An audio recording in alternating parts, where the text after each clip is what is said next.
할렐루야. 하나님이 모든 것을 채우시는 후반기 사역이 될 줄 믿습니다. 우리는 분주한 일상 속에서 하나님을 얼마나 기억하며 살고 있는 것일까요?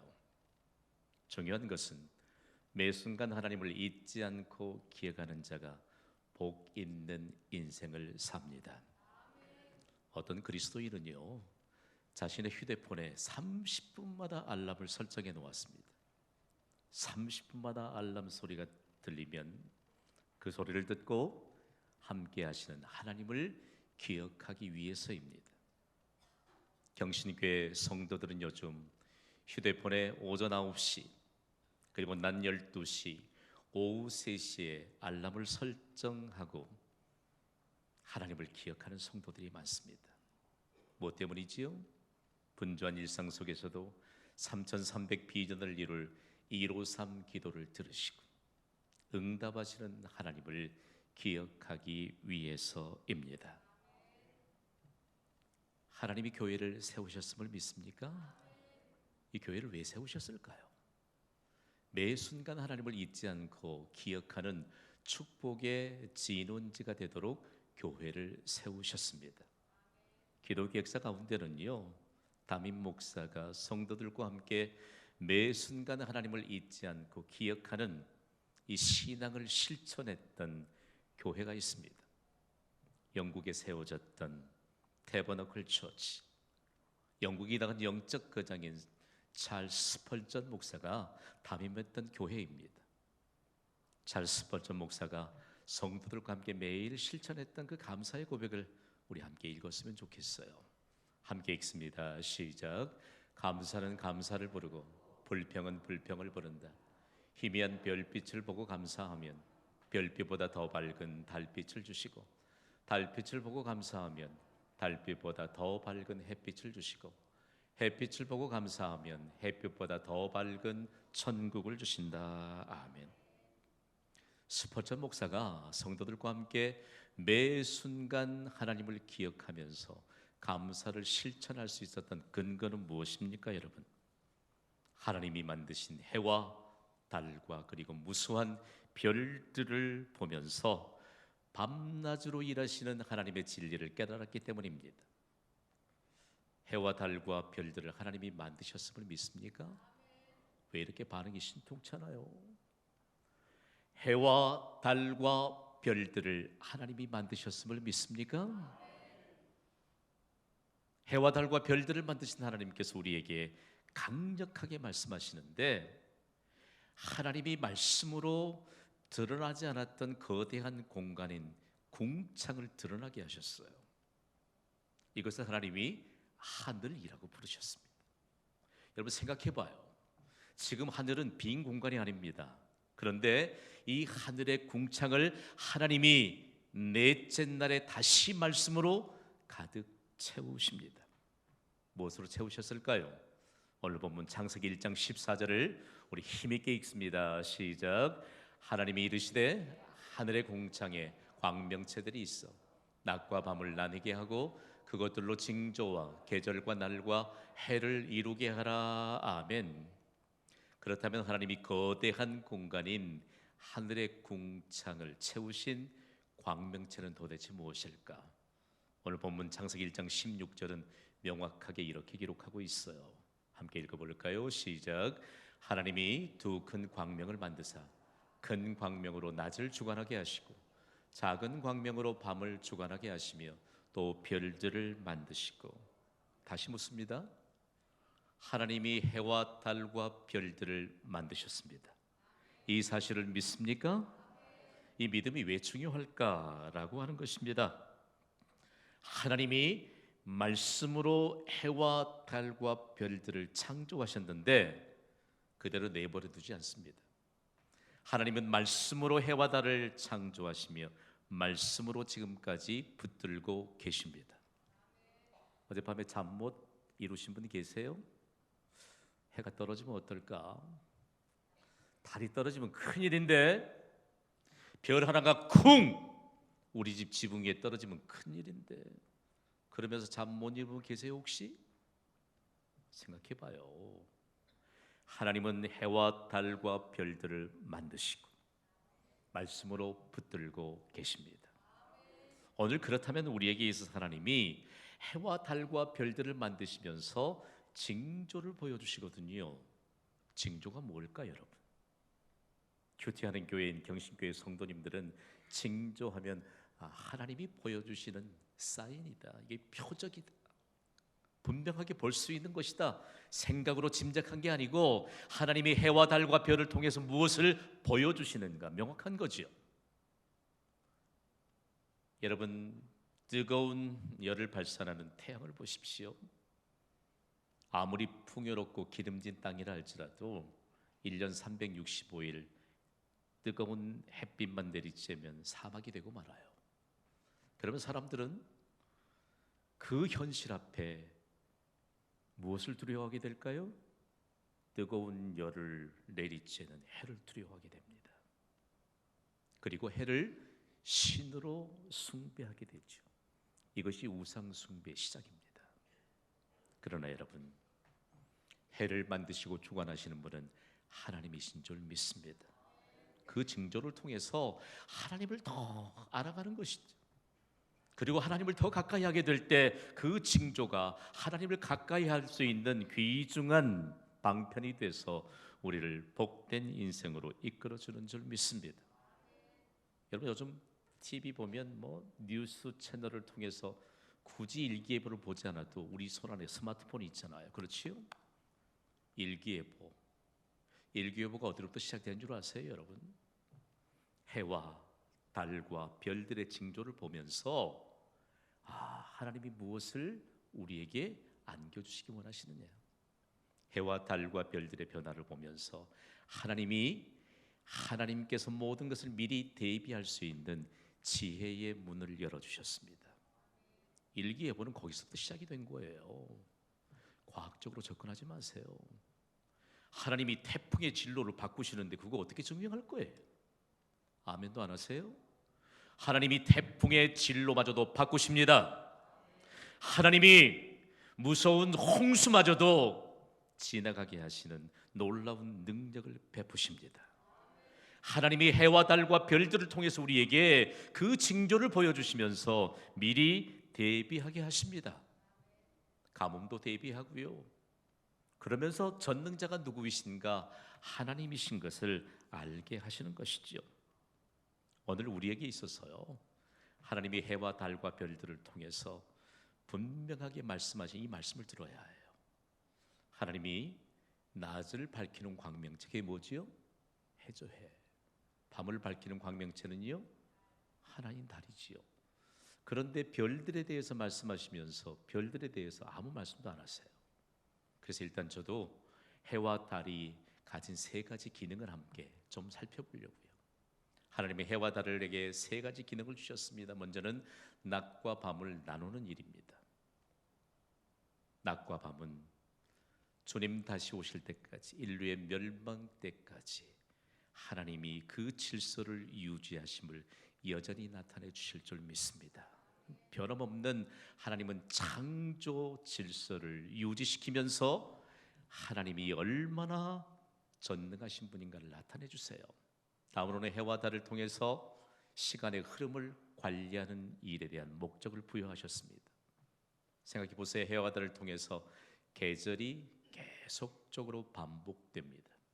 그리고 날이 반복되고 해가 반복이 되지요. 이 일을 누가 만들어요? 하나님이 만드셨던 해와 달을 통해서 끊임없이 하나님이 주관하시는 것을 하나님의 피조물을 통해서 보게 하십니다. 다음으로는요, 세상을 밝히는 기능을 하도록 해와 달에 관한 목적을 부여하셨죠. 그런데 별들에 대해서 아무 말씀 안 하세요. 뭐 때문일까요? 말씀을 연구하다 보면 이런 갈증이 생겨요. 고대 문헌을 살펴보면 오늘 창세기의 배경이 되는 그 시대의 그 지역은 고대 근동 지방입니다. 하나님이 창조 질서를 따라서 해와 달과 별들을 창조하셨는데 그 지방에요, 별을 보면서 점을 치는 점성술이 발달했거든요. 점술가들이 너무 많습니다. 그런데 그 사람들이 창조 질서를 거꾸로 엎어 놓았어요. 자, 해가 몇 개입니까? 하나입니다. 달은 몇 개지요? 하나입니다. 별들은 몇 개입니까? 셀 수 없이 많아요. 전라도 버전으로 표현하면 허벌나게 많아요. 그러니까 너무 많은 별들을 맨 앞에 둡니다. 그러면서 별들의 중요성을 부여하고 별을 보면서 점을 칩니다. 점성술이 팽배해졌던 그 땅에 하나님이 별들에 대해서는 아무 말씀 안 하세요. 그러니까 점성가들에게 완전하게 부질없는 창조 질서를 위배하고 있는 것에 대한 분명한 하나님의 경고가 된 것입니다. 그렇다면 우리에게 있어서 해와 달과 별을 만드신 분이 하나님이신 것을 믿는 믿음이 있느냐를 하나님이 매우 강조하시면서 묻습니다. 여러분, 우리는 해와 달과 별을 만드신 분이 하나님이심을 믿습니다. 무엇이 문제일까요? 해를 만드신 분이 하나님이신데 사람들이 해만 보고 살아요. 해가 뜨면 일할 때 뼈 빠지게 일만 하면서 하나님은 잊어버린 채 해만 바라보고 살아요. 해바라기 인생이지요. 여러분, 우리는 해를 바라보러 사는 인생이 아니요, 해를 만드신 만주의 주이신 주님을 바라보는 주바라기 인생을 살아야 할 줄 믿습니다. 여러분, 생각해 보세요. 오늘 이 예배에 여러분이 강력하게 도전하세요. 여러분이 해를 바라보면서 뼈 빠지게 일하고 계셔. 밤중에도요, 달을 만드신 하나님을 기억하기보단 어쩌면 달을 바라보면서 밤중까지 여러분의 열심에 여러분이 갇혀 있어요. 밤하늘의 무수한 별들을 보면서 하나님의 약속하는 그 약속을 기억하는 이런 인생을 사는 것이 아니라 여러분의 생각과 여러분의 현대적인 이런 형편과 명분에 갇혀서 여러분이 허리 한번 묘포고 살아요. 그러니까 하나님의 능력이 우리에게 임할 리가 없는 것이죠. 자, 중요합니다. 해와 달과 별을 하나님이 만드셨음을 믿습니다. 그러면 창조주이신 하나님을 바라보게 될 때 우리가 가진 모든 문제에 대한 해답을 얻게 될 줄 믿습니다. 그래서 하나님이 넷째 날 해와 달과 별을 만드시면서 우리에게 이런 강력한 메시지를 주세요. 함께 선포합시다. 밤낮으로 일하시는 하나님. 중요합니다. 하나님은 밤낮으로 일하십니다. 누구를 위해 일하십니까? 자기 백성을 위해 일하시는 줄 믿습니다. 중요합니다. 그런데 해가 떠도 하나님의 창조 질서를 따라서 일하는 것이 아니라 노는 인생을 사는 사람들이 많습니다. 죄송합니다만 오늘 우리가 좀 말씀을 받아야 돼요. 은퇴하면 노는 인생을 살아야 된다는 그런 생각이 여러분에게 지배적입니까? 일하는 것과 노는 것은 차원이 다릅니다. 노는 것은요, 인생을 허비하는 것이에요. 자, 예수님이 인간의 육신을 입고 이 땅에 오셨습니다. 예수님은 하나님이시죠. 예수님이 안식일에 38년 동안 병들어 있어서 누워있는 그 연못가에 있는 불쌍한 병자 한 사람을 보았습니다. 그런데요, 아무도 그를 위해서 일을 해주는 사람이 없습니다. 천사가 하늘로부터 내려오게 하시는 하나님의 이런 명령을 따라서 내려와서 그 연못의 물이 움직이면 누구든지 그곳에 들어가면 병을 낫게 되는 이런 특별한 은총의 때였거든요. 그런데 38년이나 돼서 일어나지도 못하고 있는 그 병색이 짙은 자를 위해 선한 일을 한 사람이 한 사람도 없습니다. 그때 예수님이 그에게 말씀하셔서 병을 치유해 주셨습니다. 이 시대에도 예수님이 말씀하시면 치유의 능력이 나타나게 될 줄 믿습니다. 그랬더니 어떤 일이 벌어졌나요? 유대인들이 난리법석을 떱니다. 오늘 안식일인데 무슨 그런 병 고치는 일을 하느냐고. 박해가 얼마나 심해졌는지 모릅니다. 그때 예수님이 요한복음 5장 17절에 이렇게 말씀하셨어요. 함께 읽습니다. 시작. 예수께서 그들에게 이르시되 내 아버지께서 이제까지 일하시니 나로 일한다 하시매. 아멘. 예수님은 하나님이세요. 영어 번역본을 보면 나도 역시 하나님이 일하시기 때문에 일한다는 말씀 명확하잖아요. 하나님은 밤낮으로 일하시는 분이십니다. 그러면서 우리에게 매일매일 우리의 생명, 우리의 호흡이 닿는 날까지 일하는 인생이 되어야 한다. 그때 바로 일하시는 하나님에 대한 그 하나님의 역사심이 우리를 통해서 나타나는 것이지요. 자, 오늘 말씀을 조금 더 우리가 좀 세밀하게 적용해 보아야 돼요. 여러분, 하나님이 밤낮으로 일하심을 믿습니까? 그런데 이거 잊어버리는 것 순간이란 말이에요. 순간이에요. 하나님의 선택된 백성이, 이스라엘 백성이 하나님으로부터 선택을 받으면서 중요한 하나님의 사명을 받습니다. 너희가 하나님의 택한 백성이므로 너희를 통해서 온 세계 모든 민족들이 하나님의 백성인 것을 알게 하라는 사명을 주십니다. 그런데 오해하지요. 자기들만 하나님의 백성인 줄 알고 그러다가 여호와 하나님을 잊어버렸어요. 그 결과가 뭐지요? 가장 영광스러운 인생을 살아야 될 그들이 당시의 강대국인 이집트, 애굽이라고 하는 나라의 노예가 되어버립니다. 그러면서 어떤 일이 시작되나요? 매일매일 해가 뜨면 고된 노동에 시달려야 합니다. 너무 힘들어서 아우성치면 채찍질을 가야 합니다. 그리고 더 무거운 노동의 무게를 얹어줍니다. 그러다가 배가 고픈 기색이 보이면 애굽이라고 하는 나라가요, 고기를 삶는 가마에 고기를 구워서 그거 몇 점 줍니다. 그 성경에 기록된 대로 부추 몇 입도 줘요. 그러면 그거 먹고 배가 약간 부르면 그 만족에 겨워서 그냥 허리 한 편 못 펴고 밤이면 밤하늘의 별 한번 못 보고 잠에 꼬라져 떨어져서 그렇게 잠 삽니다. 그러다가 430년 동안 어떤 근성이 배이느냐? 배만 부르면 그만이라는 노예 근성이 몸에 배입니다. 여러분, 예배 시간에 예배 자리에 나오지도 않고 기도해야 될 시간에 기도의 자리도 나오지 않고 하나님이 부르시는 그 현장에 나오지도 않고 여러분이 수고하고 모았으니 그게 무슨 복입니까, 여러분? 허리 한번 못 펴고 하나님이 지으신 해와 달과 별들을 통해 주시는 이 하나님의 복도 누리지 못한 채 사는 것이 무슨 복입니까, 여러분?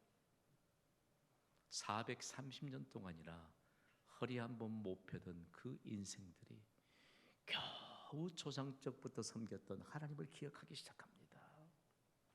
여호와여, 우리가 너무 힘이 듭니다. 하나님은 그 고통의 신음소리를 들으십니다. 그리고 해방시켜 주십니다. 그리고 어디로 데려가시지요?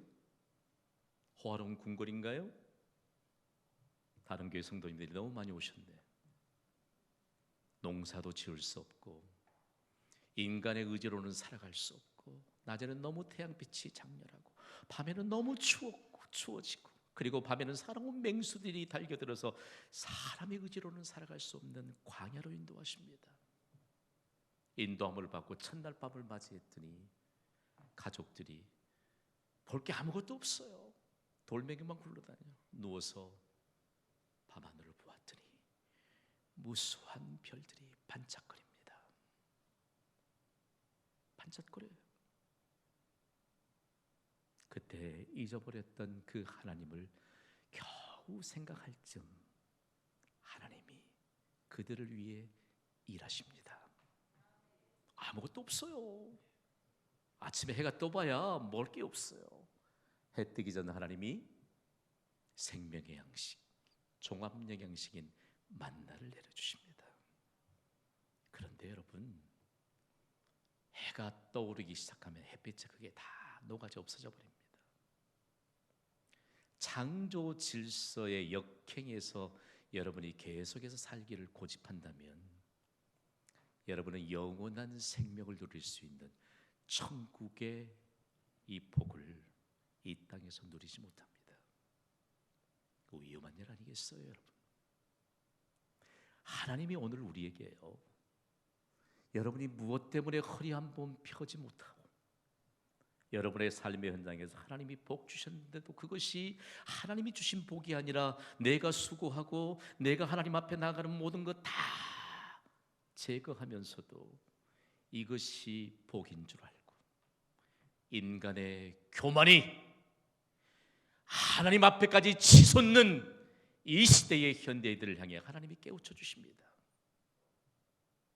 하나님은 전능자이신 줄 믿습니다. 이제는 교만을 내려놓아야 될 때예요. 하나님 피해 다니고 싶던 때가 언제부터입니까, 여러분? 용케도 잘 피해 다니셨나요? 하나님은 해를 만드시고 달을 만드시고 무수한 별들을 만드셔서 밤낮으로 일하시며 우리를 지켜보고 계십니다. 이스라엘 백성들이 깨닫기 시작합니다. 그동안 밤하늘의 별 한번 못 봤던 사람들이 낮 동안에 하나님이 주신 밤낮으로 일하시는 이 사실을 깨닫고 비로소 하나님이 무엇을 일해야 할 것인가를 깨우쳐 주시는 그 은혜를 따라서 자녀들의 손을 붙잡고 해가 뜨면 해를 지으신 하나님을 가르치기 시작해요. 해가 지면 밤에 뜨는 달과 별을 보면서 달과 별을 지으신 하나님을 가르치기 시작합니다. 그러면서 자손들에게 신앙을 전수하는 일을 합니다. 밤이 되면 너무 흥겨운 겁니다. 밤에 가족끼리 함께 누워서 손에 손을 잡고 밤하늘에 가득 찬 별들을 바라보면서 신앙의 전통을 세워갑니다. 별 하나 나 하나, 별 둘 나 둘, 별 셋 나 셋. 그러면서 사람이 밤하늘에 하나님이 만드신 별을 몇 개까지 셀 수 있을까? 그들은 결론을 내립니다. 3,000개까지 셀 수 있다. 40년을 그렇게 살았어요. 그랬더니 계속적으로 만나 내리고 낮에는 그 뜨거운 태양빛을 구름 기둥으로 가려줘 선선하게 해주시고 밤에는 불 기둥으로 추위를 막아주시고 맹수를 막아주시고 그러면서 약속의 땅 가나안에 이르기 전 하나님은 그들에게 이런 약속을 주십니다. 신명기 1장 11절 말씀입니다. 우리 함께 읽어보겠습니다. 시작. 너희 열조의 하나님 여호와께서 너희를 현재보다 1000배나 많게 하시며 너희에게 허락하신 것과 같이 너희에게 복 주시기를 원하노라. 아멘. 하나님을 까마득하게 잊어버렸던 그들에게 하나님이 복 주심에 대한 구체적인 약속을 해와 달과 별을 통해서 하나님이 밤낮으로 일하시는 것을 기억하게 되는 이 믿음을 통해서 복을 주시겠다고 약속하십니다. 사랑하는 예배자 여러분, 주님의 이름으로 부탁을 드립니다. 고집 그만 부리세요. 고집 그만 부려요. 예배 시간 다 뒤로 하고 여러분이 산으로 들로 푸른 초장으로 나가는 것이 자랑인 줄 알고 있다면 여러분 빨리 깨우치셔야 해요. 빨리 깨우치셔야 돼요. 어쩌다 해에 구름이 가리고 비라도 쏟아지면 그때서나 예배당에 올까 말까 망설이는 분들이 계시다면 하나님은요 해와 달과 별을 창조하시면서 누구를 위해 일하실까? 왜 우리가 그 하나님을 기억해야 되지요? 하나님이 말씀하시면 그대로 이루어집니다. 그런데 현대 그리스도인들이 하나님의 말씀이 기록된 성경을 펼치고도 그 말씀을 믿지를 않아요. 내가 붙잡고 있으면 그거 보존할 수 있을 것 같아요. 천만의 말씀이에요. 오늘은 김 목사가 왜 협박도 하실까? 천만의 말씀이요. 저는 여러분에게 있는 귀중한 하나님이 귀하게 여기시는 여러분의 장점을 매우 귀중히 여깁니다. 그리고 기도해요. 하나님이 여러분이 갖고 있는 그 귀중한 장점 하나를 통해서 온 세상을 변화시키고 온 세상에 능력 있는 하나님을 증거케 되는 근거로 하나님이 사용하여 주실 줄 믿습니다. 그런데 그 귀한 장점이 소위 우리가 표현하는 불신앙적인 요소인 단점들로 인하여 완전하게 묻혀버리는 인생을 살아가는 현대 그리스도인들이 많아요. 하나님은 밤낮으로 우리를 위해 일하십니다. 우리는 그 하나님을 기억하면서 하나님이 우리에게 영원토록 보장하시는 이 은혜를 누리면서 삽니다. 저는 오늘 새벽에 나와서 아직 하늘을 못 봤거든요. 해가 떴습니까? 그 확신이 없어요. 여러분, 그 해가 오늘 지게 될 줄 믿습니까? 달도 떠오르고 별도 반짝반짝 빛나는 밤이 오게 될 줄 믿습니다. 오늘 하나님이 우리에게 주신 약속은요, 그 하나님을 잊지 않고 매 순간 기억하게 될 때 하나님의 이름에 온 세상의 모든 해답이 담겨 있음을 밤낮으로 하나님을 기억하는 한 사람을 통해서 알게 하시는 줄 믿습니다. 오늘 이 예배가 바로 그런 한 사람으로 여러분을 하나님 앞에 드리는 예배가 되고, 여러분의 일평생 동안 이와 같은 하나님을 증거할 수 있는 축복의 시간이 되기를 주님의 이름으로 축원합니다. 오늘은 말씀 받았기 때문에 이 찬양으로 하나님 앞에 믿음의 고백을 올려드렸으면 좋겠어요. 해와 달과 별을 지으신 그 하나님을 경험했던 하나님의 백성들이 시편 121편을 기록하고 이 시편 121편을 찬양으로 만들어 지금까지 주님의 영광을 선포하고 있습니다. 이 찬양을 믿음으로 찬양하면서 우리가 가진 모든 문제의 해답을 주신 하나님과 함께 우리에게 주신 놀라운 인생이 행복한 인생, 복받는 인생으로 나가기를 주님의 이름으로 축원합니다. 반주해 주세요.